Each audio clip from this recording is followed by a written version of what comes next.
Welcome to channel Today in History. In today's video we will talk about the day, July 27, 1953, end of Korean War. In early October 1950, the Americans crossed the 38 degrees north parallel, and Mao Tse-tung's China hastened to declare its willingness to react. By late October, South Korean and American troops were already 50 kilometers from the Chinese border, and by November there were 30,000 to 40,000 Chinese fighting alongside the North Koreans. Up to 56 divisions of Chinese volunteers were used in the war. Their initial presence went unnoticed by the adversary, and it soon became apparent that these soldiers, although they had little artillery support, had light weapons and moved along the side of the road network, which could be very dangerous. Furthermore, Soviet-made MiG planes with Russian crews began to appear, producing the first massive reaction plane combats in history. The Americans were surprised by the opposing attacks in human waves, showing apparent disdain for the number of casualties. MacArthur's reaction to a situation he had not been able to foresee was nervous and disproportionate.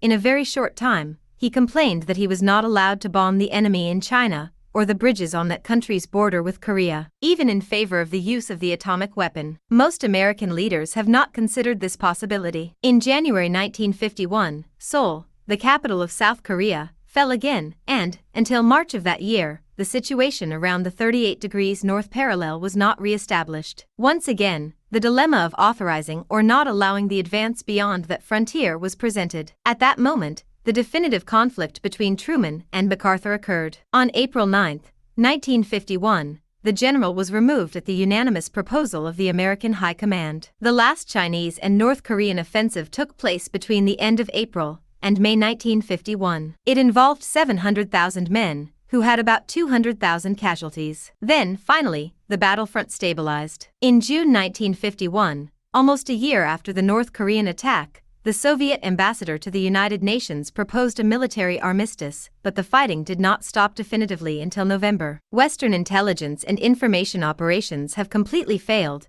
Even though U.S. aviation has shown its absolute superiority, it only lost 78 planes to the many thousands of enemy aircraft. The military tie led to the opening of negotiations, concluded on July 27, 1953 with the signing of the Armistice of Panmunjom, in which a new demarcation line was agreed upon, which snakes around the 38 degrees north parallel, which still persists. It cannot be said that a final solution has been reached, but only a momentary one. In the late 1980s, North Korea still had 850,000 men in arms, for a population of 20 million, while South Korea had 650,000, for 42 million. Did you like the video? In the description you will find the blog link with the full article. Give an incentive by subscribing to the channel, liking, commenting, and sharing with your friends. Hugs. Until the next.